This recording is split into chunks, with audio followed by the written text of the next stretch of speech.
شخص کہتا ہے کہ میں مکہ گیا اور اس زمانے میں مکہ میں وبا پھیلی ہوئی تھی اور میں بھی مریض ہو گیا، کوئی تھا نہیں میرا جاننے والا، تو مکے سے باہر نکلنے نہیں دیا۔ تو حدیث بھی ہے کہ اگر کسی جگہ وبا پھیل جائے تو اسے باہر نہ نکلو تاکہ وبا دوسری جگہوں پہ نہ پھیلے، وہیں ختم ہو جائے۔ تو کہا میں شدید مریض ہو گیا، میں نے توسل کیا امام سے کہ میری مدد کیجیے۔ تو کہا ایک جوان آ گیا اور اس نے مجھے غذا دی۔ میں نے کہا میں کھا نہیں سکتا۔ تو کہا انہوں نے اپنے ہاتھوں مبارک سے اس لقمے کو میرے جو ہے وہ دہان میں ڈالا، تو میں نے دیکھا کہ میرے اندر طاقت آئی، تو میں ٹھیک ہوا۔ تو مجھے اس جوان نے کہا کہ یہاں سے چلے جاؤ۔ کہا کیسے جاؤں، پہرے لگے ہوئے ہیں، شہر سے باہر نہیں جا سکتا۔ کہا میں تمہیں لے کے چلتا ہوں۔ کہا میں جو اس جوان نے باہر نکال دیا، وہ کسی نے ہمیں دیکھا بھی نہیں۔ جب میں شہر سے باہر نکلا تو کہا آپ چلے جاؤ۔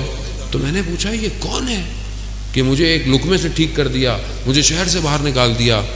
تو کہا کہ جب تم اپنے شہر پہنچو گے، جو تیسرا شخص تمہیں سلام کرے گا تو اس سے پوچھنا میں کون تھا۔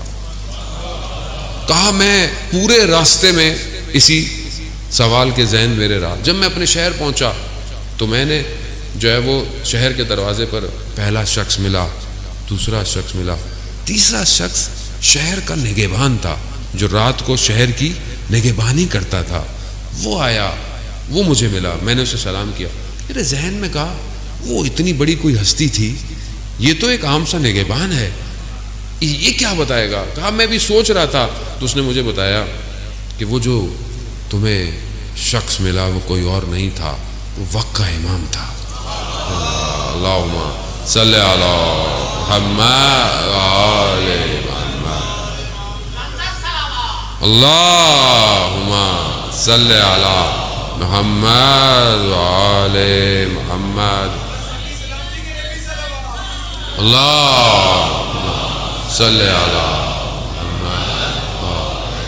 عزیزان محترم، اب وہ شخص اس مقام پہ تھا، ظاہر میں نہ جائیں ہم لوگ بعض لوگوں کے کہ بعض شخص ظاہر میں کیسا ہوتا ہے، شخص اپنے باطن سے اپنے وقت کے امام کے قریب ہوتا ہے، چاہے وہ کوئی بھی شخص ہو۔